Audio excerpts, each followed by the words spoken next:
Hello friends, welcome to Indian recipes Tamil. இன்றைக்கி நம்ம ரொம்ப சூப்பரான ஒரு திடீர் லட்டு ரெசிபி, அதாவது இன்ஸ்டண்ட்டான லட்டு ரெசிபி தான் பார்க்க போகிறோம். இது ரொம்ப டேஸ்ட்டாக இருக்கும். குழந்தைங்களுக்கு ரொம்ப பிடிக்கும். நல்ல தித்திப்பாக ரொம்பவே ஒரு சுவையானதாக இருக்கும். இது ஓரளவுக்கு தேங்காய் பர்ஃபி மாதிரியும் இருக்கும், ஓரளவுக்கு பார்த்திங்கன்னா பால் பேடா மாதிரியும் இருக்கும். ஸோ இதனுடைய டேஸ்ட் வந்து அடிச்சுக்கிறவே முடியாது.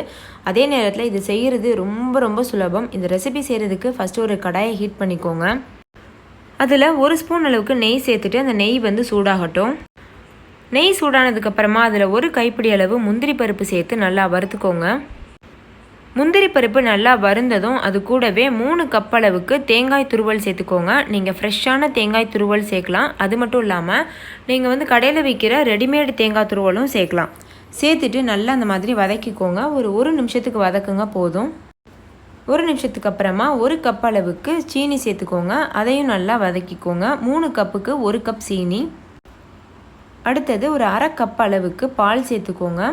சேர்த்துட்டு இதையும் நல்லா வதக்கிக்கோங்க. ஒரு 1 நிமிஷம் வதக்குங்க. அடுத்து வதக்கினதுக்கப்புறமா அந்த பாலை வந்து அந்த தேங்காய் நல்லா உறிஞ்சிக்கிறோம். அதே சமயத்தில் அந்த சீனியும் நல்லா இலக ஆரம்பிக்கும். இப்போ சீனி நல்லா இலகி இருக்குது. இந்த சமயத்தில் 1/4 ஸ்பூன் அளவுக்கு ஏலக்காய் தூள் சேர்த்துட்டு மறுபடிக்கும் நல்லா கலந்து விட்டுக்கோங்க. அடுத்து 1 கப் அளவுக்கு பால் பவுடர் சேர்த்துக்கோங்க. சேர்த்துட்டு ஸ்டவ் ஆஃப் பண்ணிடுங்க.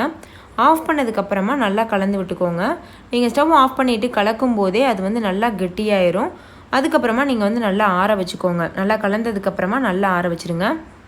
நீங்கள் இதில் சீனிக்கு பதிலாக சர்க்கரை கூட சேர்க்கலாம். அதாவது மண்டை வெல்லம் இருக்குல்ல, நாட்டு சர்க்கரை, அது கூட நீங்கள் சேர்க்கலாம்.